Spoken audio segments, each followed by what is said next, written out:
Welcome friends. সমস্ত রাজ্য সরকারি কর্মী শিক্ষকরা দেখে রাখবেন, অত্যন্ত গুরুত্বপূর্ণ একটি আপডেট রয়েছে। আজ আনন্দবাজার পত্রিকায় উঠে এসেছে, অবশ্যই দেখে রাখুন। চ্যানেল নতুন হলে সাবস্ক্রাইব করুন। রাজ্য সরকারের পক্ষে ডিজিটাল প্রচারে যুক্ত হতে সরকারি কর্মচারী ও আধিকারিকদের কাছে সম্মতি চাইল তৃণমূল কংগ্রেস। ঘোষণাপত্রের আকারে তৃণমূল প্রভাবিত রাজ্য সরকারি কর্মচারী সংগঠন এই প্রক্রিয়ার উদ্যোগী হয়েছে। প্রশাসনিক মহলের এক অংশের ধারণা, ভোটের আগে সরকারি আধিকারিক ও কর্মীদের মন বুঝতে এই বিশেষ কৌশল নিয়েছে শাসক দল। সেক্ষেত্রে এই প্রচার দলে যুক্ত হতে না চাইলে কর্মচারী আধিকারিকদের সরকার বিরোধী হিসাবে চিহ্নিত করা হতে পারে বলে আশঙ্কা করা হচ্ছে। নির্বাচন পরিচালনার সিংহভাগই দায়িত্বে থাকে রাজ্য সরকারের কর্মচারীদের ওপর। ভোটের প্রস্তুতি, ভোট গ্রহণ ও গণনা প্রক্রিয়ায় নানা স্তরে কর্মচারী আধিকারিক বাছাই করা হয়। এবারের ভোট পর্বে তার সঙ্গে যুক্ত হয়েছে ভোটার তালিকায় নিবিড় বিশেষ সংশোধন বা এসআইআর। এই কাজের মধ্যে সরকারি কর্মচারীদের কাছে একটি বিশেষ বার্তা পাঠিয়েছে তৃণমূল প্রভাবিত রাজ্য সরকারি কর্মচারী ফেডারেশন। সেই বার্তায় সংশ্লিষ্ট কর্মচারীর কাছে জানতে চাওয়া হয়েছে তারা বাংলার ডিজিটাল প্রচার কর্মসূচিকে সমর্থনে আগ্রহী কিনা। আগ্রহ থাকলে তারা কিভাবে সমাজ মাধ্যমে কোন শাখায় যুক্ত হতে চান তাও জানতে চাওয়া হয়েছে ফেডারেশনের তরফে। এই উদ্যোগের কথা মেনেই সংগঠনের রাজ্য আহ্বায়ক প্রতাপ নায়ক বলেছেন, এই মুহূর্তে আমাদের সংগঠনের সদস্য সংখ্যা 3 লক্ষ।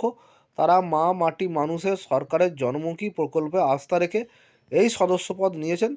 আর তাদের কাছেই জানতে চাওয়া হয়েছে তারা সরকারের কাজের প্রচারে সময় দিতে পারবেন কি না, অন্য কারো কাছে জানতে চায়নি। তবে এই সম্মতির সঙ্গে রাজনৈতিকভাবে চিহ্নিত করার আশঙ্কা অমূলক বলে মনে করছেন তিনি। প্রশাসনিক মহলের এক অংশের মতে, ভোটের মুখে রাজ্য সরকারের প্রচারের অংশ হিসাবে এই আবেদন অনৈতিক, কারণ ভোটের পরিপ্রেক্ষিতে এই রকম সম্মতি সম্পর্কে জানতে চাওয়া হলে কর্মচারী বা আধিকারিকদের ওপর ঘুরিয়ে রাজনৈতিক চাপ তৈরি করা হয়। সংশ্লিষ্ট কর্মচারী সম্মতি দিলে তাকে কার্যত শাসক দলের পক্ষে কাজে সম্মতি জানাতে হয়, আর অন্যথায় ওই সরকারি কর্মচারীকে শাসক বিরোধী বলে চিহ্নিত করার আশঙ্কা থাকে।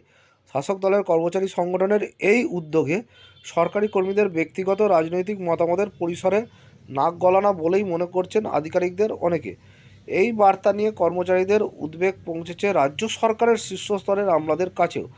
এক আধিকারিকের কথায়, ভোটের আগে সরকারি কর্মচারীদের নিয়ে এই উদ্যোগ বাঞ্ছনীয় নয়, কারণ রাজনৈতিক মত গোপন রাখা সকলের অধিকার, আর সরকারি কর্মচারীদের কাছে তার দায়িত্ব।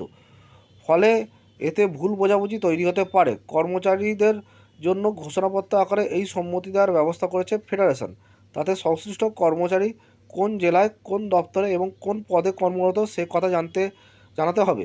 একই সঙ্গে যে বিধানসভা কেন্দ্রে বাস করে ঠিকানা সহ তার বিবরণী দিতে বলা হয়েছে ওই ঘোষণাপত্রে।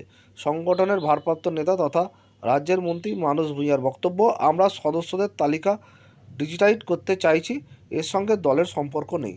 তাহলে দেখলেন যে যেটা বলা হচ্ছে যে যে কর্মচারী যে ফেডারেশন আছে শাসক ঘনিষ্ঠ, তারা তাদের যে সদস্যপদ, তাদের বক্তব্য তাদের যে সদস্যপদ ডিজিটাইজ করতে চাইছে, সেই জন্য এই ইনফরমেশনগুলো তাদের কাছে চাওয়া হয়েছে। আজ আনন্দের পত্রিকায় এই প্রতিবেদনটা উঠে এসেছে, সেই জন্য শেয়ার করলাম। ধন্যবাদ।